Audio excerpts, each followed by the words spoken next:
Bienvenue à tous, je m'appelle Philippe Cardinal. Dans cette série de capsules, je vous raconte l'histoire de Tseki, qui conclut que les Autochtones deviennent trop nombreux et décident d'y remédier. Les gens meurent de faim. Les résultats sont prévisibles. L'homme et la femme sont littéralement en train de crever de faim. Encore quelques jours et ils seront morts.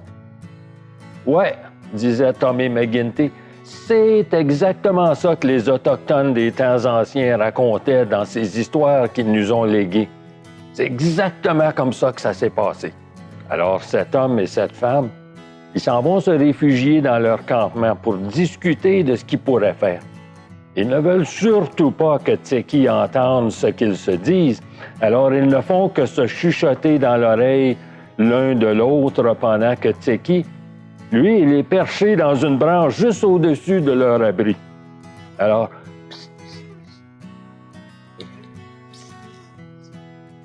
c'est tout ce que Tseki peut entendre.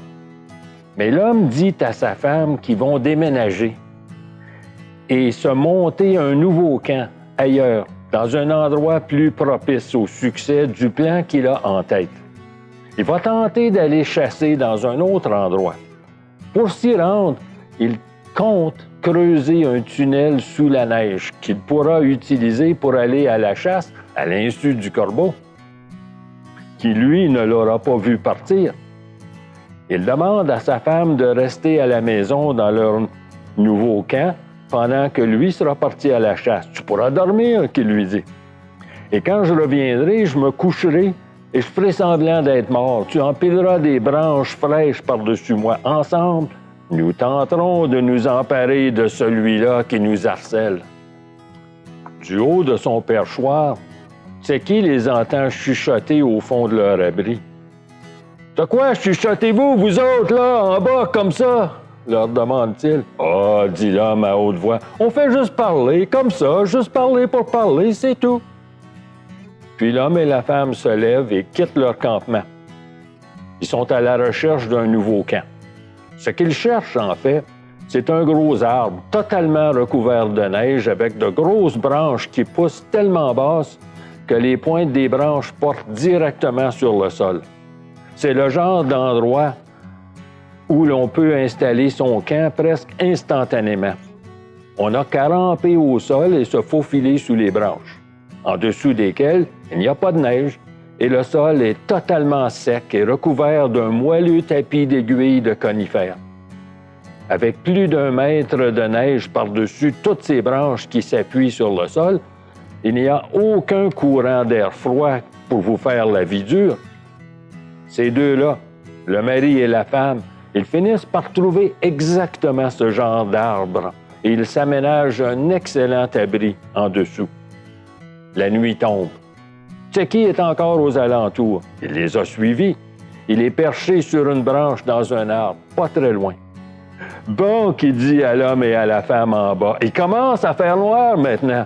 Moi, je vais aller me coucher. Je vais aller dormir dans un autre endroit maintenant. » Et c'est ce qu'il fait, pendant qu'en bas, l'homme se met à creuser son tunnel dans la neige. Il commence à pelleter, en s'attaquant directement au mur de neige qui jouxte à leur abri sous les branches de l'arbre, de sorte que le corbeau n'en verra aucune trace dans la neige le lendemain matin, quand le jour reviendra. Il creuse et creuse et creuse et creuse encore sous la neige. Il avance lentement jusqu'au pied de la colline voisine. Puis, toujours sous la neige, son tunnel grimpe au sommet de la colline, puis redescend le versant opposé. L'homme continue de creuser.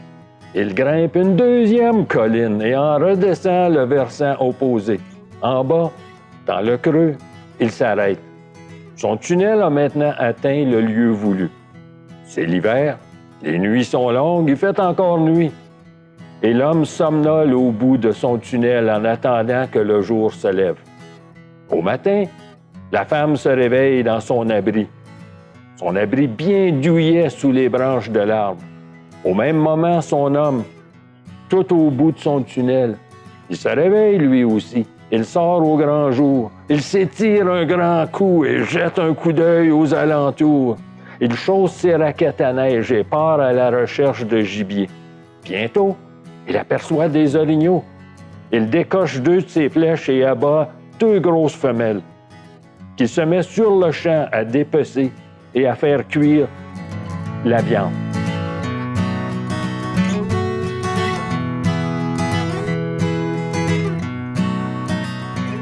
C'est ce qui conclut cette capsule pour aujourd'hui. Ne manquez pas la prochaine partie afin de connaître le reste de cette histoire. À la prochaine!